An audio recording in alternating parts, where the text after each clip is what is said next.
মা মা আমি চলে এসেছি। ভালো আছি তো? হ্যাঁ মা ভালো আছি। সালমান খবর কি? ও কি আমার খোঁজ নিতে আসে না? ওর কোনো বান্ধব বন্ধু ও তোর সাথে বেইমানি করে আজ অন্য ছেলের সাথে বিয়ে করছে। না মা তুমি ভুল বলছো। সালমা আমার সাথে বেইমানি করতে পারে না। সালমা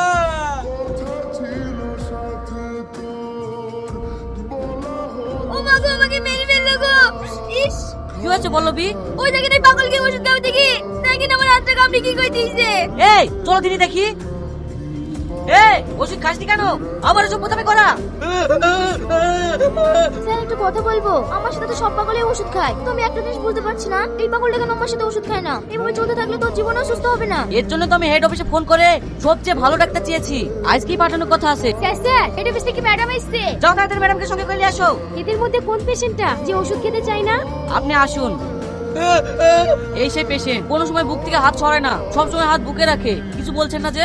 হ্যাঁ হ্যাঁ হ্যাঁ আপনারা যান আমি দেখছি। ঠিক আছে, আপনি যেটা ভালো বোঝেন সেটাই করেন। এই তোমরা সবাই চলো। ভয় করছো কেন? আমি তোমার কিচ্ছু করব না। ইনজেকশন থেকে ভয় করছো? এই দেখো ফেলে দিলাম। দেখো আমি কান ধরে বলছি, আমি তোমার কোনো ক্ষতি করব না।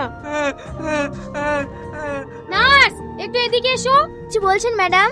এই পেশেন্ট ঠিকঠাক খাওয়া দাওয়া করে তো? খাওয়াতে তো প্রতিদিনই আসি কিন্তু ও খেতে চায় না, জোর করে খাওয়াই। ঠিক আছে তুমি খাবার নিয়ে আসো, আমি খাওয়াচ্ছি। এইলেন ম্যাডাম খাবার। এই নাও খাও, খা করে বলছি। নার্স এদিকে এসো। বলেন ম্যাডাম। সব পাগলের চুলদারি কাটা আছে, এর কাটা হয়নি কেন? এর কাছে কেউ ভয়ে আসতে পারে না, আসলেই মারধর করে। ঠিক আছে পোশাকটাও তো নোংরা হয়েছে, এই টাকাটা নিয়ে বাজার থেকে একটা শার্ট কিনে নিয়ে আসো। ঠিক আছে ম্যাডাম নিয়ে আসছি। এবার জামাটা খোলো।